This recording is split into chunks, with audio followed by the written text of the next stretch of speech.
नमस्कार रसिक प्रेक्षक हो, मी अर्चना रवींद्र शिर्के माऊली कथाकथांमध्ये तुमचं पुन्हा एकदा स्वागत करते.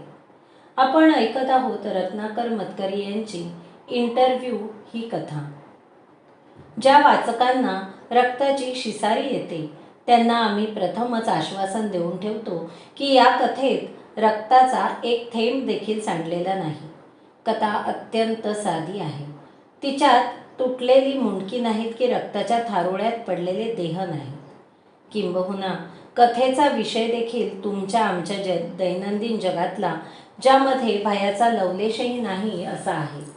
नोकरीसाठी दिलेला इंटरव्ह्यू. एकदम साधा, सरळ, रोखठोक विषय. बिन रक्ताचा शाखा आहे. कथानायक कुणी जगन्नाथ नावाचा तरुण, विवाहित, म्हणजे प्रेमाविमाचं लफडं नाही. बायको शालिनी, दोघांचेही एकमेकांवर गाढ प्रेम, म्हणजे प्रेमाचा त्रिकोण बिकोन देखील नाही. जगन्नाथ चांगला सेकंड क्लास ग्रॅज्युएट आहे, पण त्याला नोकरी मिळत नाही. तशी त्याला एक नोकरी होती, पण ती रिट्रेनमेंटमध्ये सुटली. त्यामुळे वयाची अट सगळीकडे आड येते. बायको शाळेत शिक्षिका आहे. तिच्या एकटीच्या पगारावर कसं बसं निभत आहे. जगन्नाथची नोकरीची खटपट चालूच आहे, पण अजून काही जमत नाही. आणि एके दिवशी अचानक त्याला एक पत्र येतं. इकडे एक वेकेन्सी आहे, ताबडतोब इंटरव्ह्यू द्यायला हवा. पत्र मिळता क्षणी निघून ये. पत्राखाली वेलबुट्टीदार सही होती. वाचणे अवघड गेले. प्रयत्नांती लागली. विमल दशरथ. पत्ता धरमपूरचा होता. दशरथ मंडळी जगन्नाथच्या लांबच्या नात्यातली होती. म्हणजे विमलचे यजमान त्याचे कुणीतरी दूरचे मामा लागत होते. 2-3 वर्षापूर्वीच ते वारले. पण घरची श्रीमंती बरीच होती. सगळ्या धरमपूरमध्ये त्यांचे धागेदोरे होते. मूल बाळ काही नव्हतं. आणि सबंध इस्टेटीची मालकीन आता विमलच होती. अर्थात हे सारे जगन्नाथ नुसते ऐकून होता. प्रत्यक्षात मात्र गेल्या काही वर्षात त्याची दशरथ कुटुंबाशी भेटगाठ देखील नव्हती. म्हणूनच विमलचे पत्र पाहून त्याला आश्चर्य वाटलं. आपली परिस्थिती तिच्या कानावर गेलेली असावी याचे नवल वाटले, पण त्यात विशेष काही नव्हतं. कुणा ना कुणाच्या तोंडातोंडी असल्या बातम्या प्रवास करतातच. आपल्याला नाही का मामा वारल्याचं कळलं. आपली नड त्यांच्यापर्यंत पोहोचावी याचे जगन्नाथला थोडं वैषम्य वाटलं, पण गरजेच्या वेळी कुणीतरी हात पुढे केला याचा आनंदही झाला. दशरथाची प्रतिष्ठा लक्षात घेता ही नोकरी मिळाल्यासारखेच होते. तसे नसते तर मुद्दाम कुणी इतक्या लांबून इंटरव्ह्यूसाठी थोडेच बोलावीत. पल्ला जरा लांबचा होता, पण नोकरी चांगली असली तर तिथेच स्थायिक व्हायलाही हरकत नाही. नाहीतर सगळ्यांनी मुंबईच्या गर्दीत अडचणी सोसत राहण्यात मुद्दा तरी काय. शालिनीलाही ते पटलं. जगन्नाथने ताबडतोब निघायचं आणि पुढे सगळे मनासारखे जमले तर शालिनीला बोलावून घ्यायचं असं ठरलं. दुसऱ्याच दिवशी जगन्नाथने धरमपूरची गाडी पकडली. जगन्नाथ धरमपूर स्टेशनवर उतरला तेव्हा संध्याकाळ झाली होती. साऱ्या वातावरणात एक मळकट उदासवाना प्रकाश भरून राहिला होता. आकाशात काळ्या ढगांचा एक डोंगर कलंडला होता आणि आता कधीही पाऊस कोसळेल असं वाटत होतं. धरमपूरला उतरणारे फारसे पॅसेंजरच नव्हते. तरी देखील 5-6 टांगे बाहेर आशेने उभे होते. जगन्नाथ बॅग घेऊन स्टेशन बाहेर पडताच सगळे टांगेवाले त्याच्या जवळ जमा झाले. आणि मग एक चमत्कार घडला. जगन्नाथने खिशातून पत्र काढून त्यावरचा पत्ता वाचला. तत्क्षणी सगळे टांगेवाले त्याच्याकडे पाठ फिरून निघून गेले आणि लांब उभे राहून आपापसात हलक्या आवाजात चर्चा करू लागले. हा काय प्रकार आहे हेच जगन्नाथला कळेना. मग तो स्वतःच त्यांच्याजवळ गेला आणि त्याने हे ठिकाण कितीसे दूर आहे अशी विचारपूस केली. प्रथम त्याच्याकडे दुर्लक्ष केलं गेलं आणि मग बहुत दूर है असं उत्तर मिळालं. त्यांची एकमेकात हलक्या आवाजात चर्चा चालूच राहिली. जगन्नाथला नवल वाटले. आपल्याशिवाय दुसरे एकही गिराईक नसताना आणि सवारी इतक्या दूरची असतानाही टांगेवाल्यांनी आपल्याबरोबर यायला तयार का होऊ नये हे त्याला समजेना. काही वेळ तो तसाच खोळंबून राहिला, कारण जवळपास दुसरं एकही वाहन नव्हतं. अखेरीस त्याची दया येऊनच की काय, त्यांच्यातला एक दांडगटसा तरुण टांगेवाला त्याच्या जवळ आला आणि म्हणाला, चलो जाएंगे. लेकिन आता हा काहीतरी भरमसाठ आकडा सांगणार या अपेक्षेने जगन्नाथने श्वास रोखून धरला. पण टांगेवाल्याचा लेकिन दुसराच होता. तो जगन्नाथला दशरथांच्या बंगल्याच्या दारात सोडायला तयार नव्हता. थोडं अंतर अलीकडेच उतरून पुढे 2-3 मिनिटं चालावं लागणार होतं. असे का, असे जगन्नाथने विचारताच जानवर जातानही असे उत्तर मिळाले. जगन्नाथने फारसा वाद घातला नाही, कारण दुसरा कोणी टांगेवाला यायला तयार नव्हता. तो मुकाट्याने टांग्यात जाऊन बसला. मात्र टांगेवाल्यांच्या वागणुकीचे आणि त्या विचित्र अटीचे त्याला पुन्हा पुन्हा आश्चर्य वाटत राहिलं. आता चांगलाच काळोख पडला होता. दशरथाचा बंगला गावाबाहेर होता आणि गाव सोडल्यानंतर वाटेने दोन्ही बाजूंना जंगल होतं. दूर कुठेतरी एखाद्या खोपटातला दिवा मिणमिणताना दिसे तेवढाच. जंगलात कोल्हेकुई सुरू झाली होती. आजवर शहरात राहिलेल्या जगन्नाथला तर ती ऐकून बेचैन व्हायला झालं. पण टांगेवाल्यानेही टांग्याचा वेग वाढवला. जसं काही शक्य तेवढ्या लवकर सवारी सोडून त्याला परत गावी गाठायचं होतं. रस्ता तर खराब नव्हता, पण काळोख आणि वाढती कोल्हेकुई यामुळे मन उगाच धास्तावल्यासारखं झालं होतं. आणि एकाएकी कोल्हेकुई थांबली. सगळीकडे शांत झालं. बारीक पाऊस टांग्याच्या छपरावर वाजू लागला. पावसामुळेच कोल्हेकुई थांबली होती, पण त्या आवाजाची देखील सोबत नाहीशी झाल्यामुळे सारं काही अधिकच निर्जन वाटू लागलं. त्यातून टांगेवालाही धुम्म बसून राहिला होता. तोंडातून चकार शब्द न काढता त्याने सारे लक्ष टांग्याच्या वेगावर केंद्रित केलं होतं. वो रहा दशरथ मेन्शन, तो एकदम ओरडला. जगन्नाथने बाहेर डोकं काढून पाहिलं. डोंगर उतारावर एक काळा भिन्न एकटाच उभा होता. एकच छोटासा दिवा जळत असल्यामुळे तो अधिक भयान वाटत होता. बाहेर पडताना डोके भिजल्यामुळे जगन्नाथला पावसाची जाणीव झाली. या पावसात बंगल्यापर्यंत चालत जायचे म्हणजे चिंब भिजायला होणार होते. पहा, पण त्याशिवाय इलाजच नव्हता, कारण टांगा आधीच थांबला होता. त्याने फाटकापर्यंत पोहोचवण्यासाठी टांगेवाल्याला विनवलं. टांगेवाला काहीच बोलला नाही. त्याने घोड्याला चाबूक मारला. घोडा जेमतेम 4 पावलं चालला आणि मोठ्याने खिंकाळून मागच्या पायांवर उभा राहिला. देखा, टांगेवाल्याने शांतपणे विचारले आणि घोड्याला आणखी एक फटका मारला. पण घोडा इंचभरही पुढे सरकला नाही. घोड्याला कशाची तरी भीती वाटत होती. ते जनावर कशाला तरी बुजत होतं. पण कशाला? जगन्नाथ हबकून गेला. पण अधिक काहीच न बोलता त्याने पैसे दिले आणि तो पावसातून चालू लागला. टांगा वळला आणि वेगात गावाच्या दिशेने परतला. घोड्याच्या टापा अस्पष्ट होत ऐकू येईनाशा झाल्या.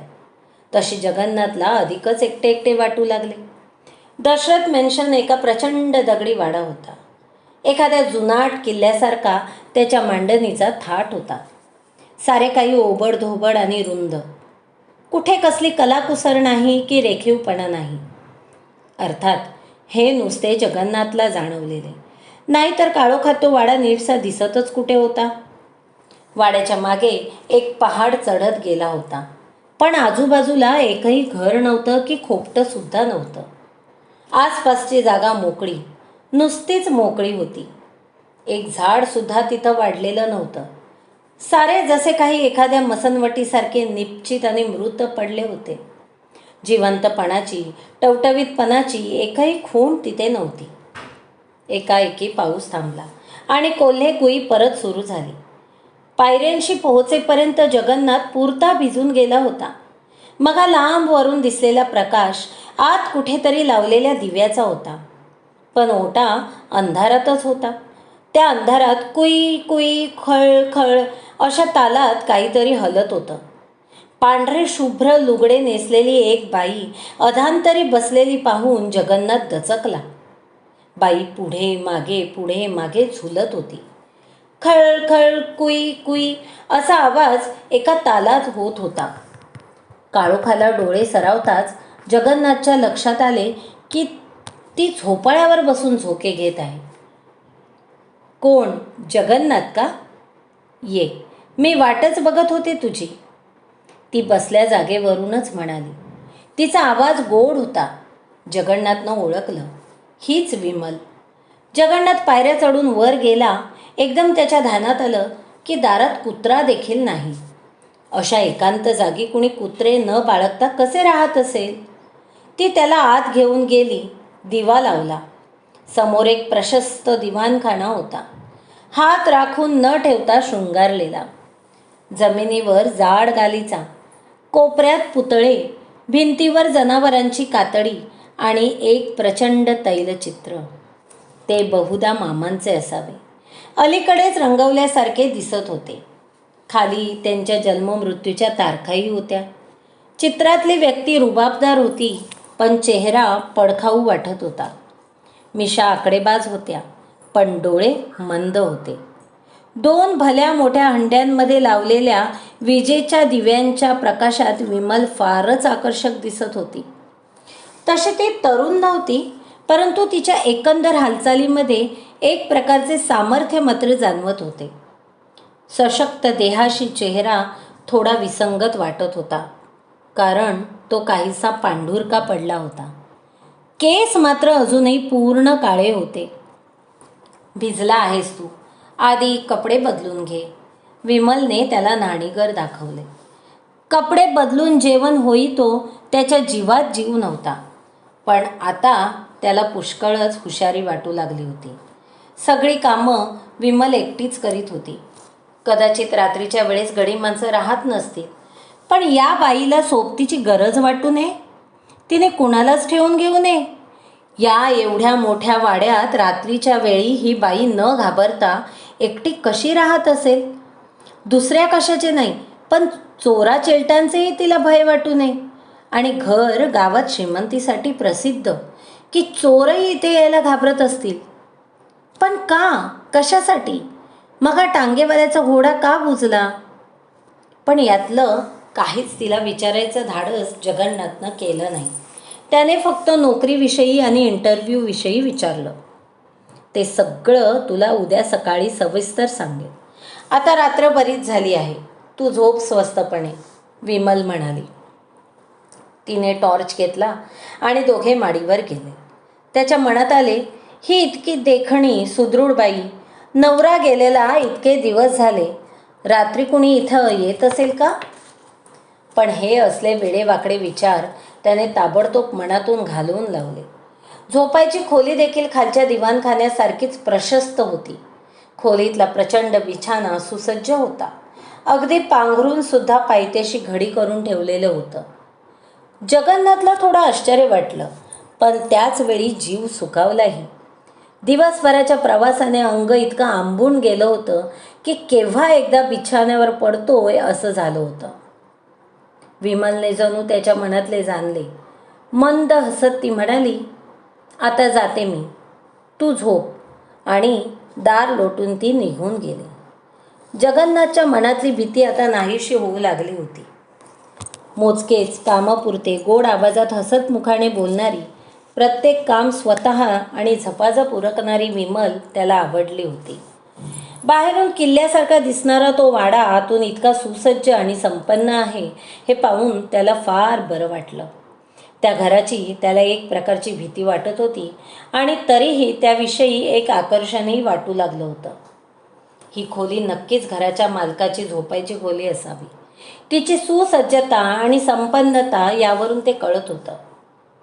का कोणास ठाऊक ती खोली मामांची असावी हा विचार मनात येताच जगन्नाथ थोडा बेचैन झाला. त्याने दिवा मालवला आणि अंथरुणावर अंग टाकलं. पडल्या पडल्या खिडकीतून त्याला बाहेरचे मोकळे पठार दिसत होते. त्याला चांदण्याचा राखाडी रंग चढला होता. ऐस पैस पसरलेल्या निव्वळ मोकळ्या जागेखेरीज दुसरे काहीच समोर नव्हतं. कसली हालचालही नव्हती, कसला आवाजही नव्हता, घाबरण्यासारखं तर काहीच नव्हतं. तरीही तो उठला आणि त्याने खोलीचा दरवाजा आतून बंद करून घेतला. बाहेरच्या मोकळ्या पठाराकडे पाहता पाहता त्याला अलगद झोप लागली. मध्यरात्री त्याला अचानक जाग आली. ती कसल्या तरी खळ्ळ आवाजाने. काय झालं हे त्याला क्षणभर सुचेच ना. अंधारातच त्याने खोलीभर नजर फिरवली आणि अचानक त्याची नजर समोर गेली, खोलीच्या दरवाजाकडे. एक गोष्ट लक्षात घेऊन त्याच्या छातीत धस्स झालं. खळ्ळ असा आवाज झाला तो दरवाजाच्या कडीचा. त्याने पक्की लावलेली कडी आपोआप निघाली होती आणि दार सावकाश उघडू लागलं होतं. जागच्या जागी खिळल्यासारखा जगन्नाथ ते दृश्य पाहत राहिला. होता होता दार संपूर्ण उघडलं. दारात एक जख्ख म्हातारा उभा होता. बोडका, लांबुडक्या डोक्याला तुळतुळीत टक्कल पडलेलं, चेहरा सुरकुत्यांनी मढलेला, गालाची हाडं वर आलेली आणि अस्थिपंजर शरीर. डोळे मात्र निखाऱ्यासारखे चमकत होते.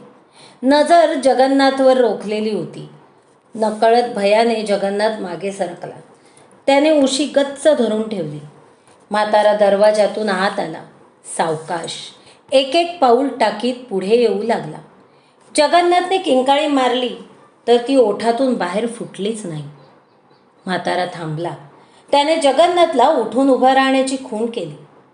जगन्नाथ यांत्रिकपणे उठून उभा राहिला, मनाविरुद्ध. त्या बोडक्या म्हाताऱ्याने त्याला आपल्याबरोबर चालण्याची खूण केली. जगन्नाथ चालू लागला. खरे तर त्याला जायचे नव्हते, पण स्वतःच्या इच्छाशक्तीवर जणू त्याचा ताबाच राहिलेला नव्हता. म्हातारा खोलीच्या बाहेर पडला.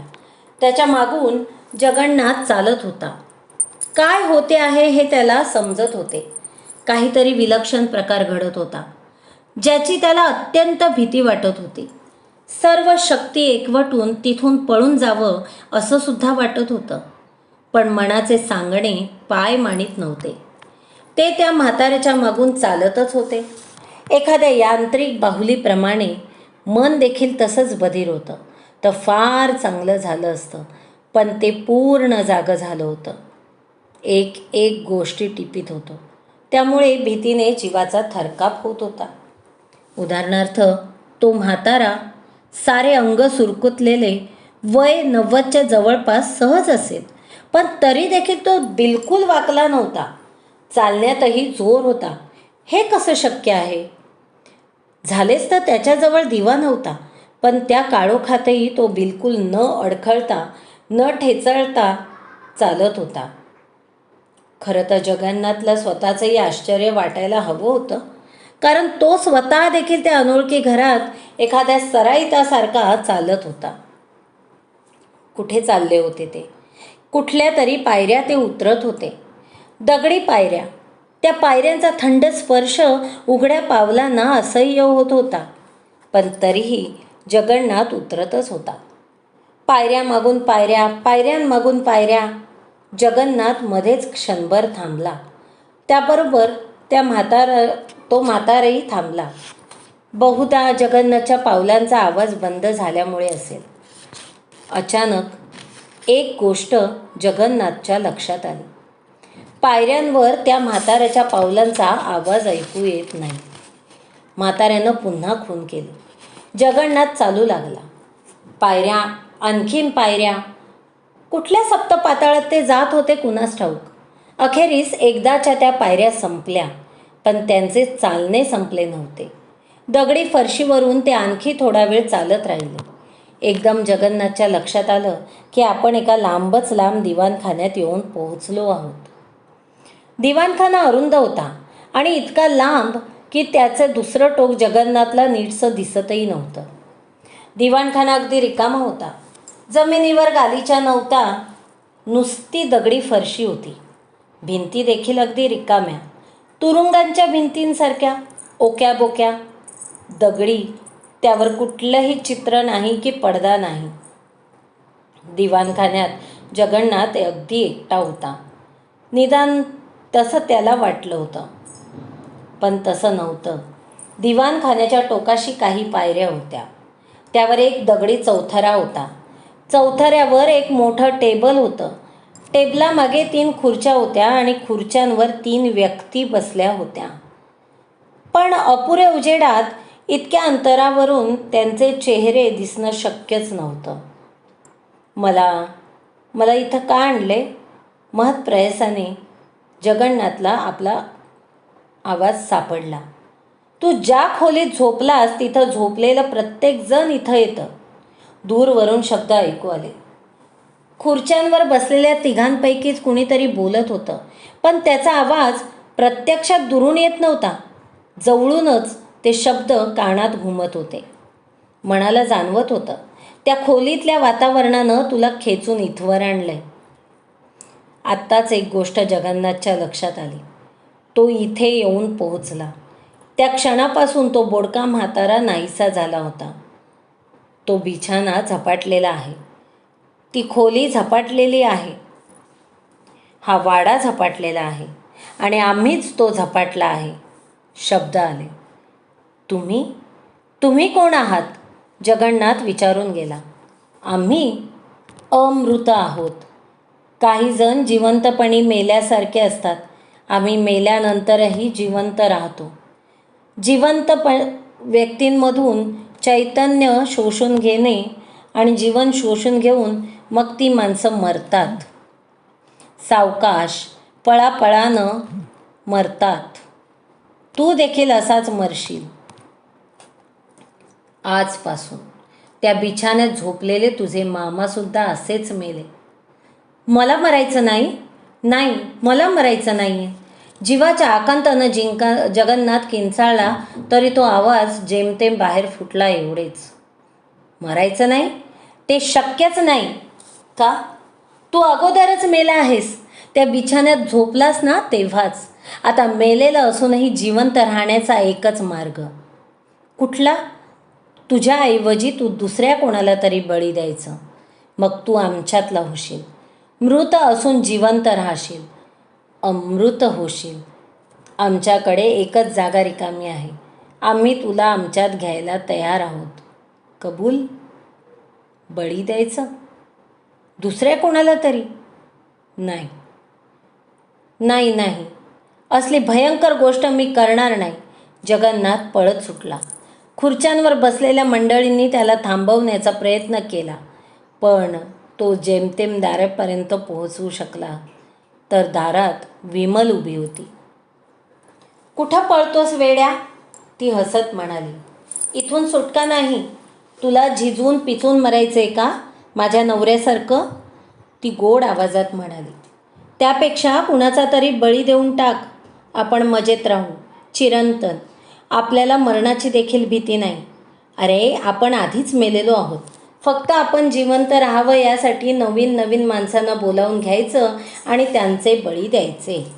एवढंच आपल्या हाती आहे. माणसं मात्र चांगली हवीत, तरुण, सुदृढ. नाहीतर आपल्याला पुरेसं चैतन्य कुठून मिळणार? आता जगन्नाथच्या डोक्यात प्रकाश पडला. यासाठी मामीने त्याला इतक्या लांबून बोलावून घेतलं होतं. मग बळी आणून देणार ना? त्या अटीवरच तुला आमच्यात सामील करून घेतलंय.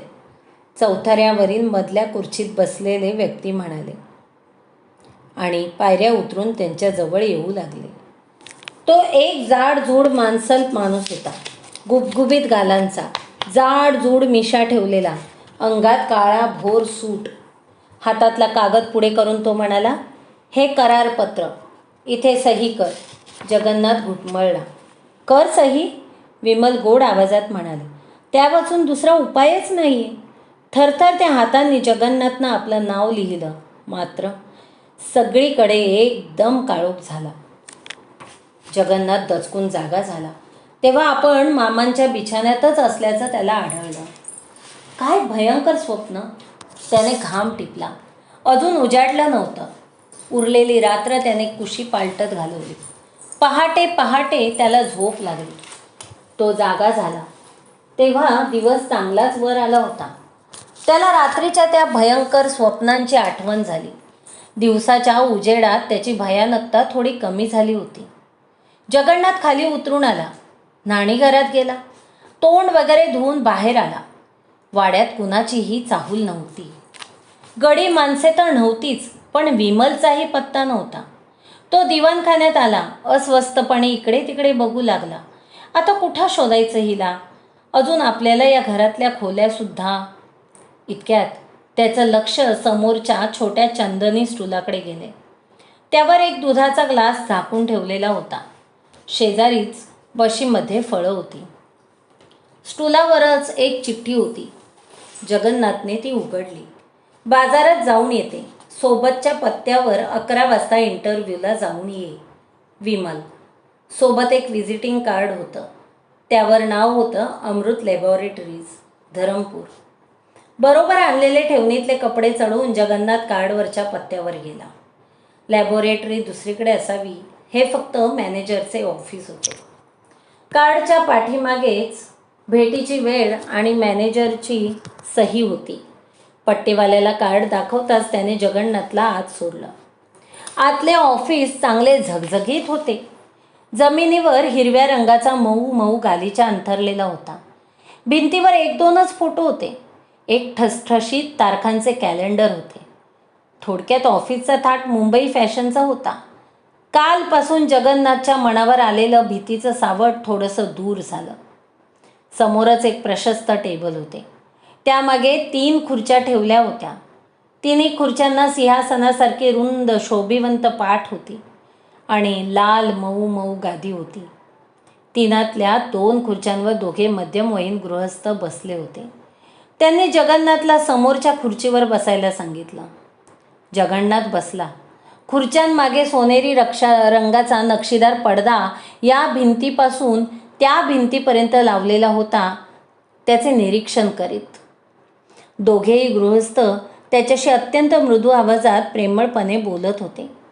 जगन्नाथची नेमणूक पक्कीच असावी, कारण त्यांनी फार अडवाअडवीचे प्रश्न न विचारता इकडच्या तिकडच्या गप्पाच सुरू केल्या. कुठल्या कॉलेजात होता, पहिली नोकरी कसली होती, धरमपूरमध्ये राहणे आवडेल का, हे आणि ते. जगन्नाथला खूप बरं वाटलं. इंटरव्ह्यूच्या कल्पनेने नाही म्हटलं तरी मनावर फार दडपण आलं होतं. त्या दडपणामुळेच कसली विचित्र स्वप्न जगन्नाथला एकदम मोकळे मोकळे वाटू लागले. ते भयंकर स्वप्न संपले. ती भयानक रात्र संपली. आता आपण दशरथांच्या वाड्यावर नाही राहिले तरी चालेल. इंटरव्ह्यू नीट पार पडला. आता या नोकरीचे नक्की जमेल. इतक्या दिवसांची काळजी संपेल. सध्या कुठेतरी हॉटेलात राहू. मग जागा मिळाली की शालिनीला बोलावून घेऊ. इंटरव्ह्यू बहुतेक आटपत आला होता. एवढ्यात पाठीमागचा पडदा बाजूला झाला आणि 3रे गृहस्थ आत आले. आमच्याकडे एकच जागा रिकामी आहे, पण तुम्हाला आमच्यात घ्यायला आम्हाला आवडेल. हातातला कागद पुढे करीत ते म्हणाले, हे घ्या करारपत्र. यावर सही करा. त्याच्या चेहऱ्याकडे नजर जाताच जगन्नाथ धसकला. काल रात्री पाहिलेला तोच जाडजूड मांसल माणूस, गुबगुबीत गालांचा, जाडजूड मिशा, अंगात काळेभोर सूट. तोच माणूस, तेच शब्द. शुद्ध हरपून जगन्नाथ बसल्या खुर्चीत कोसळला. परवा इंटरव्ह्यूच्या वेळी मला चक्कर आली आणि काही वेळ काही समजेनासच झालं. माझ्या तब्येतीचा भरवसा नाही. तू जमेल तेवढ्या लवकर इकडे ये, नाही तर माझं काय होईल काही सांगता येत नाही. शालिनीला पत्र पुढे वाचवेना. जगन्नाथ एकाएकी कसा आजारी पडला हे तिच्या ध्यानातच येईना. तिचे चित्त सैरभैर झाले. कशीबशी तिने थोडीफार आवरावर केली.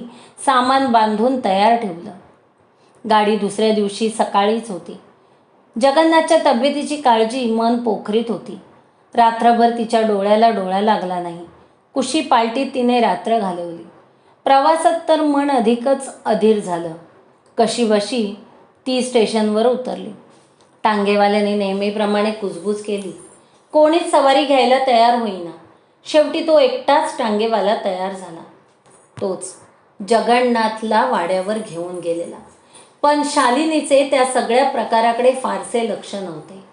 गेल्यानंतर जगन्नाथ कुठल्या अवस्थेत भेटतो इकडेच तिचे डोळे लागून राहिले होते. विमल दारातच भेटली, झोपाळ्यावर बसलेली. मी जगन्नाथची बायको, शालिनी म्हणाली. हे बरे आहेत ना?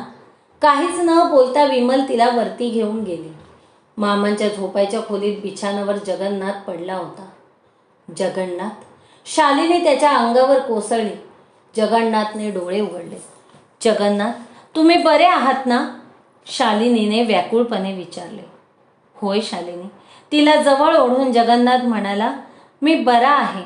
मला काहीसुद्धा झालेलं नाही. इंटरव्ह्यू देखील चांगला झाला. मला ही नोकरी मिळाली. नोकरी चांगली आहे, कायमची आहे. जगन्नाथचा आवाज ऐकला आणि शालिनीची सारी चिंता मिटली. मनावरचे दडपण ओसरले. सुखाने डोळे मिटून ती बिछाण्यावर पसरली. माझं सगळं ठीक आहे शालिनी. जगन्नाथ तिचे डोके हलकेच थोपटीत म्हणाली. मात्र काळजी आहे ती तुझीच. तुला इथली हवा बिलकुल मानवणार नाही शालिनी. तू फार दिवस जगणार देखील नाहीस. त्याच्या घशात त्रावंडा गिळून आला. विमलने खोलीचे दार लावून घेतले आणि ती हसत हसत बाहेर निघून गेली. जर ही कथा तुम्हाला आवडली असेल तर माझ्या या चॅनलला लाईक करा, शेअर करा आणि सबस्क्राईब करा.